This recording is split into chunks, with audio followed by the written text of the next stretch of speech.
What if the reason you can't find yourself is because you keep looking? It may sound absurd, but hear me out. You journal, you meditate, you travel the world. You search for meaning, for identity, for some final truth that will explain who you are. But what if the very act of searching is the trap? Alan Watts believed the self isn't something to be found because it was never lost. The more you chase it, the more it slips through your fingers. The more you define it, the more false it becomes, like trying to see your own eyes without a mirror, like trying to hold water in a clenched fist. You were never meant to capture yourself. You were meant to be before the labels, before the search, before the self-help. Because maybe the truth is this: you'll only find who you are when you finally stop trying to be someone. You've been staring at your reflection for years, not in glass, but in thoughts. Every time you ask, "Who am I really?" Every time you say, "I just want to find myself," you're chasing a phantom through a hall of mirrors, and every mirror shows a different version of you, but none of them are real. Alan Watts compared this to biting your own teeth. You can feel them, you can use them, but you can never catch them. Why? Because the self you're chasing is the one doing the chasing. You are the subject, not the object. You are not a thing to be captured. You are the process that perceives. And the more you try to pin yourself down with identities, roles, goals, philosophies, the further you drift from the only thing that's ever been true, that you are happening right now.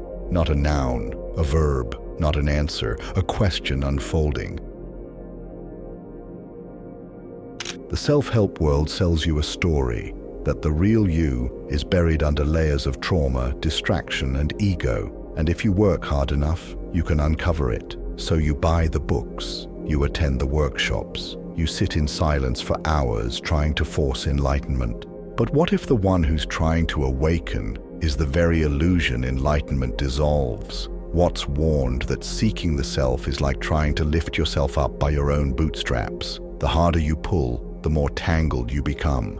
Because what if finding yourself is just another ego game? What if it's still about control, about locating a fixed version of who you are so you can master it, market it, be proud of it? But real freedom, Watts said, isn't in mastery, it's in surrender, letting go of the need to know who you are so you can finally become.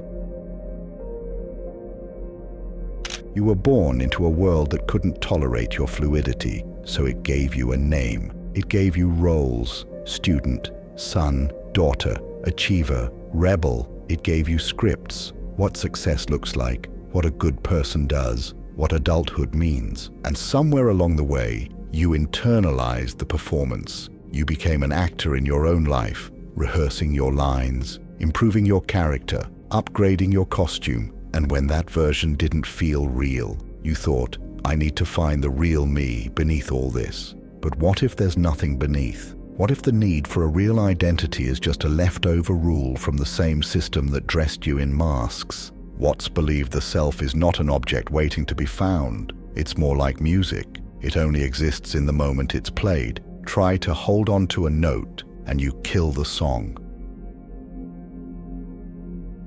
There's a quiet terror that lives under all our searching, the fear that we don't exist unless we define ourselves. So we cling to titles. We say, I'm an artist, or I'm a thinker, or I'm healing, and we say it over and over like a mantra, because being undefined feels like death. But Watts would ask, why are you so afraid of being unfinished? A tree doesn't panic because it hasn't bloomed yet. A river doesn't ask where it's going. It flows. And so do you. You were never meant to arrive at some final self. You are not a static truth to be discovered. You are a living paradox unfolding moment by moment. And maybe the only thing in your way is the belief that there's a you to be found. What if the entire concept of finding yourself is just another cultural hypnosis, one that keeps you endlessly searching, never arriving? Let's go deeper, because the self isn't a destination. It's a disappearance. From a young age, you were taught to treat your mind like a control center. You have thoughts, emotions, memories, desires, and somewhere behind all that, there's a little you pulling the levers, that voice in your head narrating your life, that sense of me watching the world unfold. Watts called this the skin-encapsulated ego, a ghost we mistake for the machine. But here's the riddle. If you are the observer of your thoughts, then what is thinking the thought that says, I am me? It's just another thought, pretending to be a controller. The ego is not your essence. It's just a habit of perception, a looping echo in consciousness, and yet we cling to it because letting it go feels like death.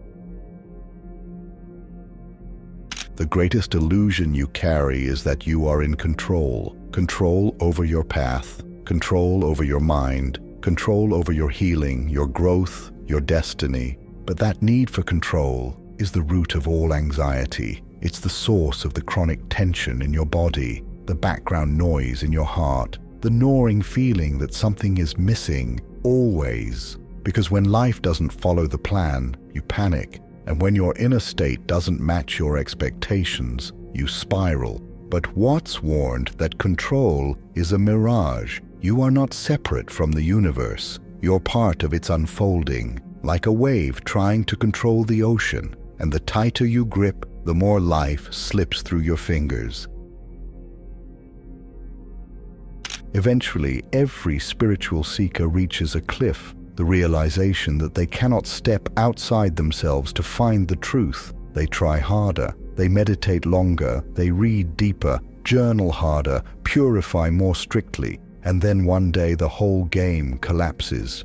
Because there was never a seeker, only seeking. There was never an observer, only observing. The idea that you are a thing inside the body separate from the experience of being, that was always the final illusion. Watts said, trying to define yourself is like trying to bite your own teeth. Once you see it, it's laughable and devastating because the seeker dies. But what remains is freedom. You were never meant to grasp yourself like a concept. You were meant to flow, like wind, like fire, like laughter. And the deeper truth is this: you've never been separate from what you seek.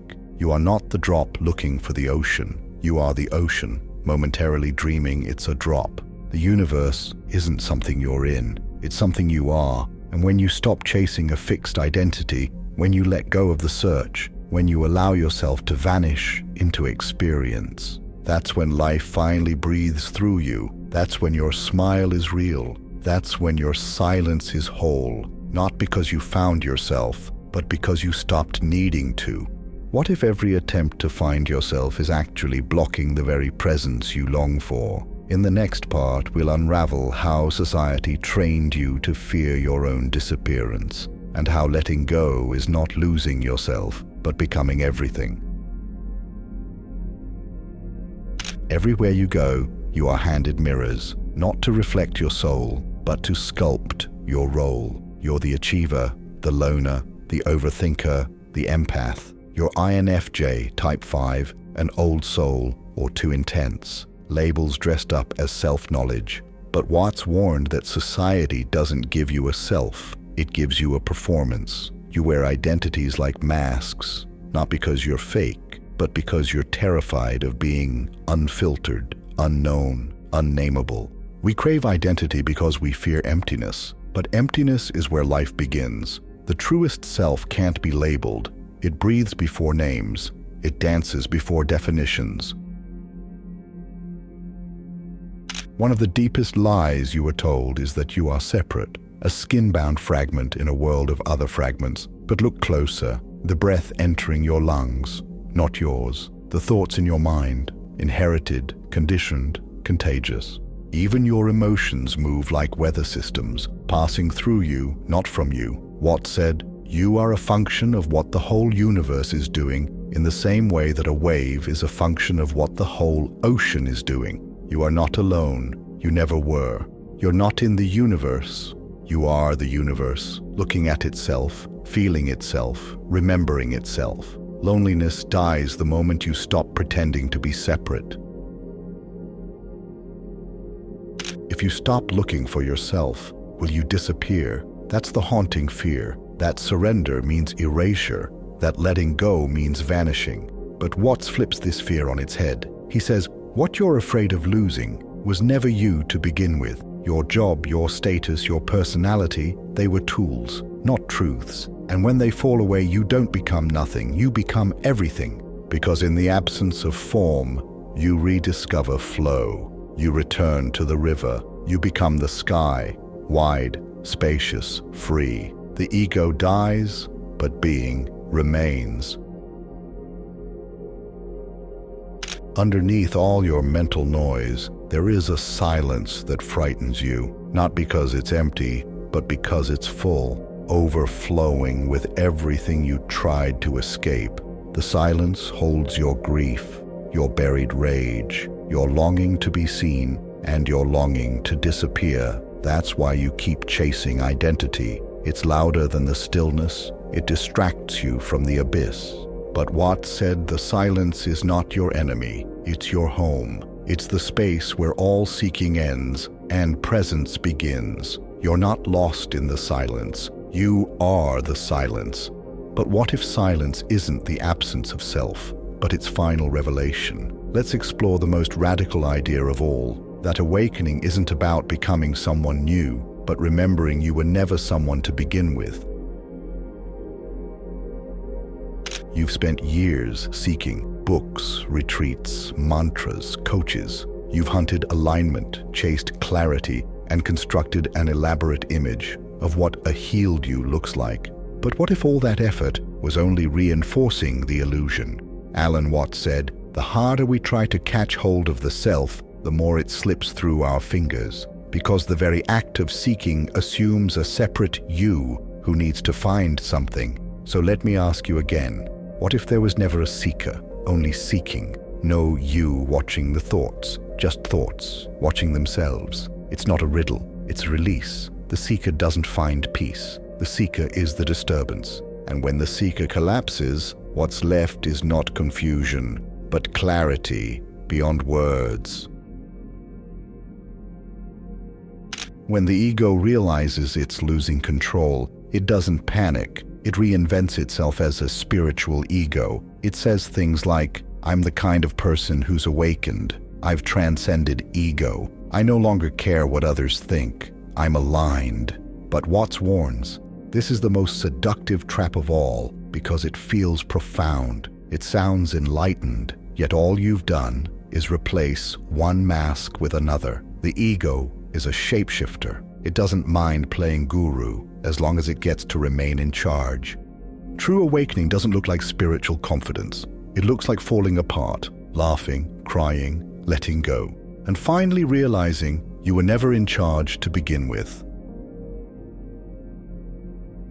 In meditation, you might reach a moment, quiet, still, pure, where you feel you're observing thoughts as they come and go. But Watts points out something subtle and radical. That observer, still ego. Because as long as there's someone watching, you're still divided, still in the illusion of subject and object. Real dissolution means even the observer dissolves. There's no you meditating, just awareness. No you experiencing the breath, just breath breathing itself. It's not about detaching from the world. It's about dissolving into it, not watching the river, but being the river.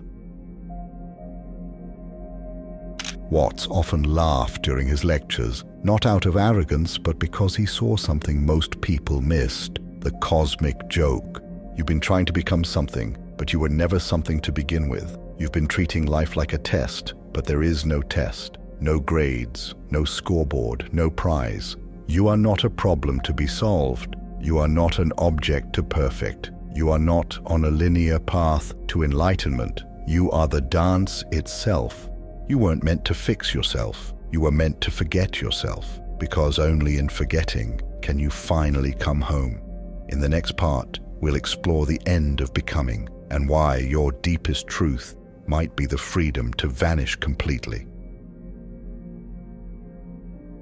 You've been told your whole life that you're becoming smarter, becoming more healed, more disciplined, more spiritual. But Watts asks, what if there's nothing to become? What if the whole idea of progress is another trick of the mind, a way to delay your arrival into the present. He said, "Muddy water is best cleared by leaving it alone. You are not a block of marble being chiseled into perfection. You are a river. You don't need to be shaped. You need to be flowed with." The obsession with becoming is always future-bound, and the future, Watts reminds us, is a concept, an idea with no substance, only promise. Chasing it is like trying to reach the horizon. You run, you sweat, you try harder, but it keeps moving. Why? Because it never existed in the first place. We treat surrender like giving up. We equate it with weakness, as if we failed to conquer ourselves. But Alan Watts turns the whole thing upside down. Surrender, he says, isn't giving up control. It's realizing you never had it. You didn't choose to be born. You don't control your heartbeat. You don't command your next thought. And yet, here you are, alive, breathing, aware. So what happens when you stop resisting what's already unfolding? You stop struggling against the current, and you become it. To let go is to admit that we are not separate from the rest of the universe. This is the secret. You're not a guest in the world. You are the world, seeing itself from one point of view. And when you surrender, you don't disappear. You reappear as everything. So many spiritual journeys are built on the idea of reaching something, a state, a clarity, an awakened self. But every destination you create, you place just out of reach. Because the ego doesn't actually want peace. It wants the pursuit of peace, the drama, the struggle, the story. It wants to be the main character in a cosmic tale of triumph. But Watts dismantles the plot entirely. He says, "You are that vast thing that you see far, far off, with great telescopes. You don't need to become the light. You are the light. You don't reach the truth. You remember it, in glimpses, in stillness, in laughter. There is no mountain to climb, no ladder to ascend, no treasure to unlock, just this, and the radical permission to be no one." Imagine this. You let go of becoming. You stop chasing identity. You no longer need to be seen, understood, or even remembered. At first, the mind screams, but then, silence. A peace that doesn't come from fixing yourself. A calm that doesn't come from achieving. A stillness that isn't earned, but discovered once you stop looking. This is the gift Watts leaves us with. Not a solution, not a method, not a dogma, but a realization that feels like falling, and then realizing there's no ground to hit, only sky, only freedom. The meaning of life is just to be alive. It is so plain and so obvious and so simple, and yet everybody rushes around in a great panic as if it were necessary to achieve something beyond themselves. You are not a project, you are not a brand, you are not a puzzle to solve. You are life, already happening, already complete. And when you realize that, the search ends and the dance begins. If this message spoke to you, show some love by clicking the like button, subscribe to our channel, leave a comment, and share this with someone who's still searching. Until next time, keep shining, not to be seen, but to see.